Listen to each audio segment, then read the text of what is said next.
This is one of your classmates. We can just sit up here if you want, however you want to do it.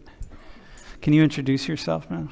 Yeah, so my name is Gurjot, and I'm a junior majoring in BS. You hold it closer, man. Hold it. I'm majoring in BS Economics, and I'm from India, and this is my third year at Penn State, and I'm also looking to go to the grad school for economics. Okay. Bro. When you talk. All right, man.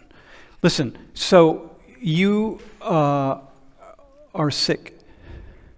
Sikh. Yeah. We say Sikh, but Sikh. That is how you pronounce How do you it. pronounce this?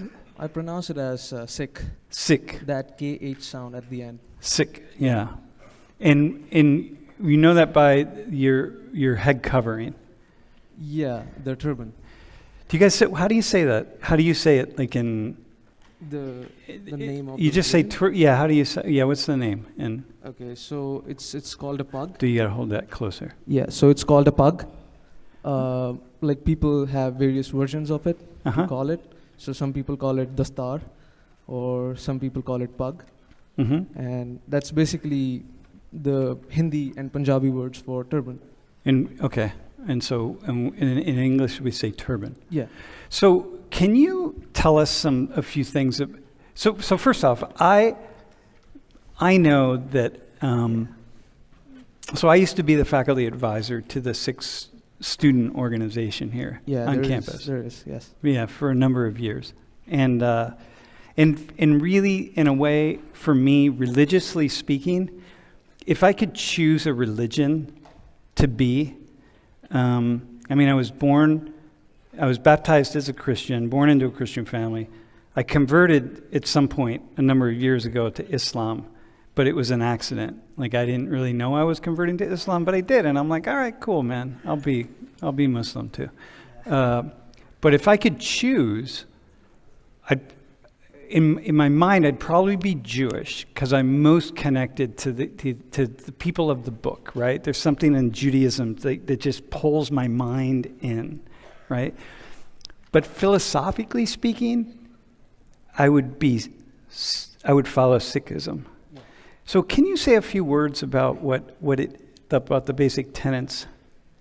All right, so if you trace the history of this religion, people call it a religion, but in actuality, it is more of a philosophy, and it is more about spiritual practice that you need to do on your own, on a daily purpose. So there are two aspects to this attire, the headgear and everything, and there is also a set of ideology that is behind it. So if you talk about Sikhism, it comprises basically of three elements: your soul, which is your ego also, you can say, the guru, or the person who shows you the path, and basically it's a monotheistic religion, so it believes in the shapeless and formless God, kind of similar to Islam, and the supernatural, the God. So it basically emphasizes... And the God is a singular God. Yeah, it's a singular God, and it's not basically that you need to fear that God or something of that sort. That is the main difference between Sikhism and some other religions, that there's no sense of fear instilled in you that you need to be afraid of this power or something of that sort. The thing is that you need to nurture love for that person, and moreover, God is the set of principles, the highest set of principles by which you want to live your life. So it basically means that you eventually, by a person who can show you the path, or it can be anything, not only a person, but any philosophy or anything, you know the nature of your ego, and you know your nature and why you are not peaceful with yourselves, and eventually you attain the highest possible form of yourself in this lifetime. So that is the essential ideology behind Sikhism, which was propounded by the first guru. So there's a culture of gurus. Gurus means teacher in Sikhism, and so the first guru started this thing in 1400s, this ideology. And eventually, by the time of 10th Guru, when India was under Mughal invasion, so I don't know how many of you know about the Mughals, the dynasty. Nobody does, basically. Yeah, so basically... Yeah. Mughals No, don't talk about it. We don't want, it's too much. Yeah, so then eventually this philosophical people who were related to this ideology kind of turned into warriors who were there back in India, and eventually this became a warrior class. Turban was a unification symbol, you can say, because in those times in India there was stratification in the society, because of which people were looked down upon. People who did inferior jobs or menial jobs, like kind of you can say, who were working like cleaning the drains or something of that sort. So as the need arose, people volunteered to join this militia who would be fighting those.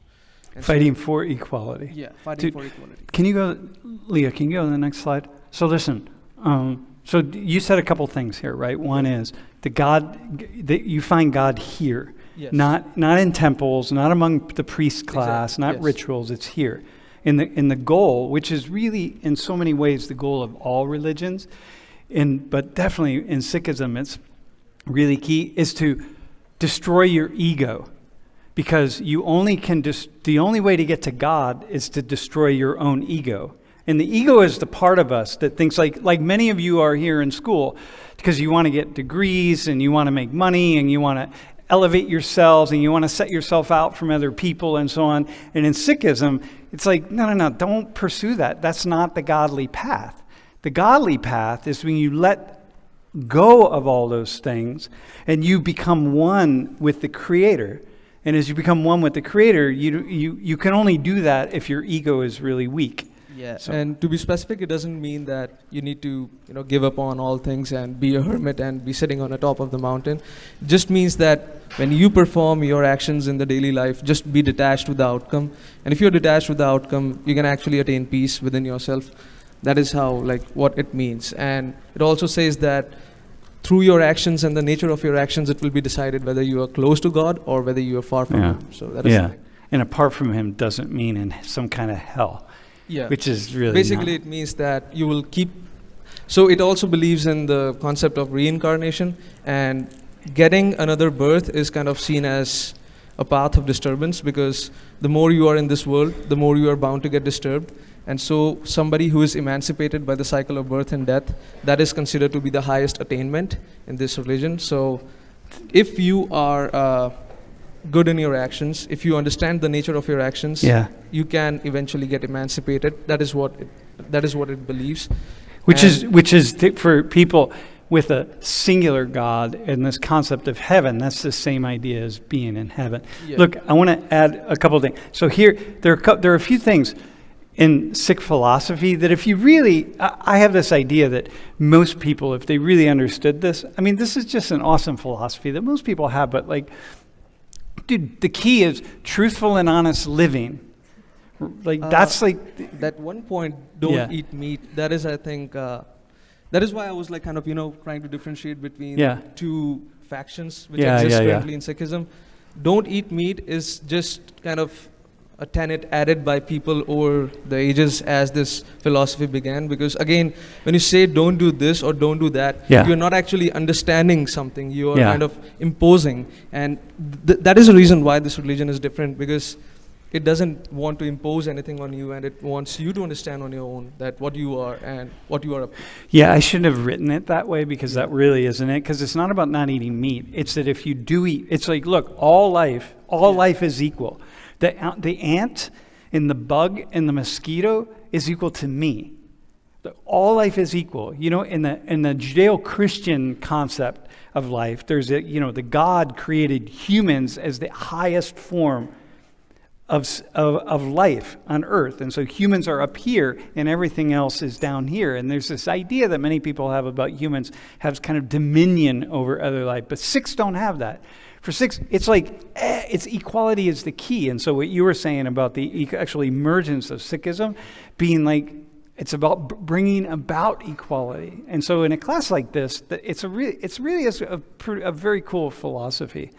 And being kind, dude. It's all about being kind. Yeah, so it's said basically that the day you start looking in everybody that divine power, irrespective of the fact that howsoever bad that person is or howsoever malice that person has in his or her head, but you still look at that person as the byproduct of the supernatural or the divine, you can say that day you actually understood his true nature.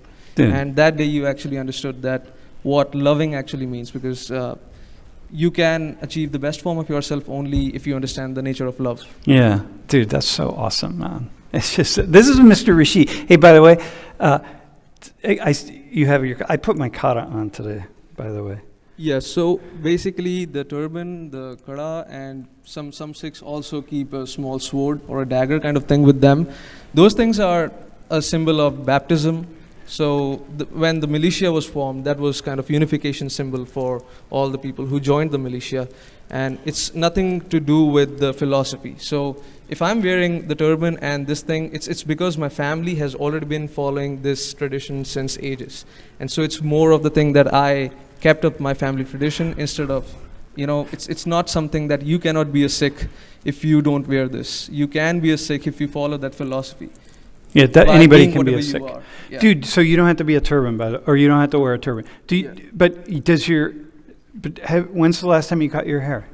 What? When's the last time you cut your hair? So also this was also one of the things that Sikhs don't cut hair, like the ones who actually follow the tradition. So as soon as the kid is born, they let the hair grow in whatever way it grows. Yeah. However it grows. So is your hair really long then? Have you cut your hair? No, never. Never? No. So how long is it? It's like till here. That's all? Yeah, because the hair also falls. So It it's falls, like a natural process. Okay. But some dudes have hair like, whoa, like way. That depends from person to person. Like. Yeah, got you. Yeah. Huh. And so like I have also never cut my beard or trimmed my mustache. Never cut your beard or trim No. your mustache? No. Yeah, that's cool, man. Yeah, that is how it Do you ever let anyone see your hair? Like, would you ever take your turban off in like a space like this? It's basically my roommates know. Yeah. So All right. it basically is that when you're resting in your room or something of that sort. But when you go in public, you are supposed to cover your head. Yeah. And that is a thing, Dude, especially for males. Yeah. Females, it's nothing of that sort. Yeah. Hey, can you go to the next slide, Leah? This was a shot when we were in New Delhi. This was us with our Afghan team. On the left is Mr. Rashidi, who you met last class, and we were at one of the Sikh temples. And like at this temple every day, they just feed thousands of people. Like it's like, you help the poor, you help the needy. There are these massive kitchens, and it's just providing meals and meals and meals. It's really so awesome. Do you know about like the whirling dervishes, by the way? About what? Whirling dervishes. No. This is a spiritual, like a sect in Islam of like highly spiritualized people. These are the people that dance. They wear the big, I forget what the cap is called, but it's like, and they do these Sam의 performances, but the cap represents like their tombstone, and they dance, and they spin, and one hand goes up to the heavens, and one hand goes down to the earth, because you're bringing God, like God is coming from the heavens and grounding you in the earth. And then they wear these long robes, and they spin really fast, and the robe flares out, and they're like spinning super fast. And then you go into like a trance state. And the cap that people wear represents their tombstone, because the goal is to destroy the ego, just like with Sikhs. The goal is to destroy your ego so you connect with God. And then you spin yourself into a trance state, because that's your way of meditating onto God. And it's awesome, man. It's very similar in a way. When I was in Istanbul, it's also because we can say that as the lineage of the gurus or the human teachers ended, so the last teacher who was there in this religion, he kind of so emphasized on ending the human chain and starting the tradition of this one book in which all the compositions and the poems and the teachings of all the people of that time and from all the religions. It's not only the 10 people who were before him. It's all. There. It's all like the Muslim saints, the Hindu saints of that time, the small saints, the mystics. Everyone's teachings was compiled into this one book, and that is the book every Sikh worships today. And in that book, like there is no significance of this thing, but it's all about you, like how you feel in this world and why you are not at peace with yourself. Dude. So that is the thing. Awesome, man. Thanks, bro. Yeah. Yeah. I just felt like we had 15 minutes. It was just a bit of time. I just felt like it'd be really cool, because people see you in class and they're wondering, like, what's this head wrap this guy's wearing? Like, one more thing that I wanted to say, like most of the people confuse Sikhism with Islam. Yeah. There's no problem in doing that, but the only thing is that defines two things: that firstly, you interpreted me wrong, and secondly, you have apprehensions about Islam. Both the things are wrong, right? Yeah, so yeah. it's better to talk about what is it, and rather than just It's cool. being apprehensive about it. All right. Thanks, man. Yeah. See you now. Yeah. All right. Thanks, bro. I think, like, for me, it just has great value to introduce you all to different people in the class in this way, because it's like it breaks down some of the stereotypes. All right, gentlemen, are we ready? Dude, we ready? Bro. Hey, so listen, man. So the video came out great the other day. To all the volunteers, you killed it. But we have to do the we are over again. We get to do the we are over again, and then we're gonna take the quiz. So we have the opportunity to do the we are. All right, bro, hang on, man. You do it in a line, like Osler. No, we have it all.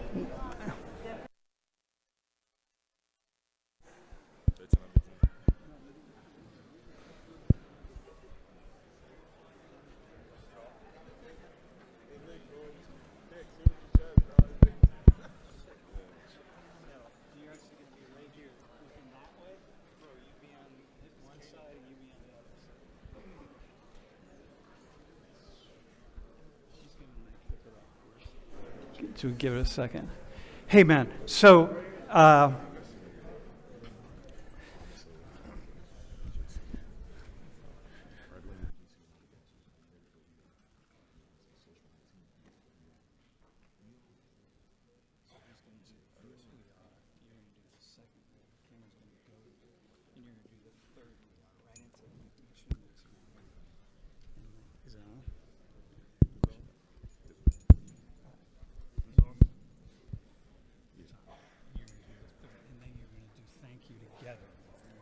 As soon as they finish the last, as soon as they finish your, we all on the same thing. hey, by the way. What's up, man? So the other cool thing about Sikhism is just like, it's just kindness toward others, y'all, right? And that's what this is, man. The whole thing is just kindness toward others. Are you ready? Yeah, just 1 second in between each one. So 1, 2, and 3. Okay? Yeah, one. No. We're going to go the other way. 1, 2, 3. That works. Okay, 1, 2, 3. Stand a little closer We together. walk together. So come a little bit closer. Hey, so listen, man. Here's the thing, man. You ready? When we do after you guys do the you're welcome. By the way, isn't this awesome that we get to do this? Like, I don't know. How many of you have cancer, have had someone close to you get cancer? Wait. What the fuck? No, how many of you are connected to cancer? Like, raise your hands. It's so many people, man. So many people. So this is so awesome that we get to like build this energy up. Hey, so we're gonna do, and when you finish, by the way, when you say like you're welcome, can you just do that, everybody? Do the triangle. Got it? All right, man. Ready, Niche? What?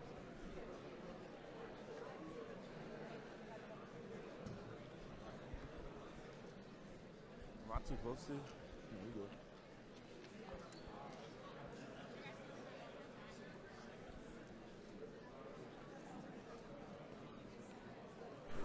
All right, man.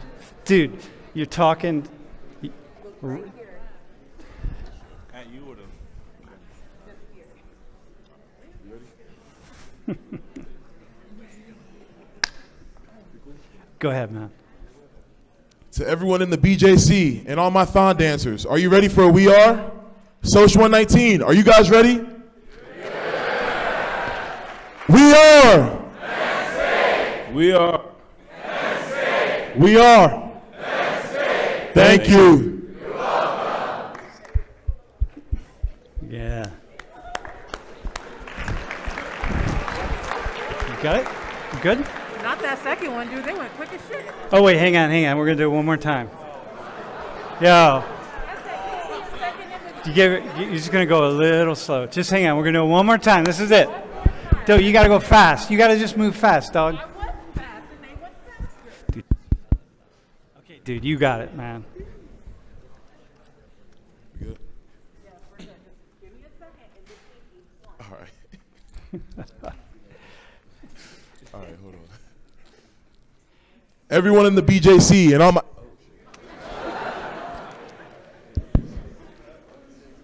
All right. Everyone in the BJC and all my thon dancers, are you ready for a We Are? Social 119, are you ready? Yeah. We are. We are. We are. Thank you.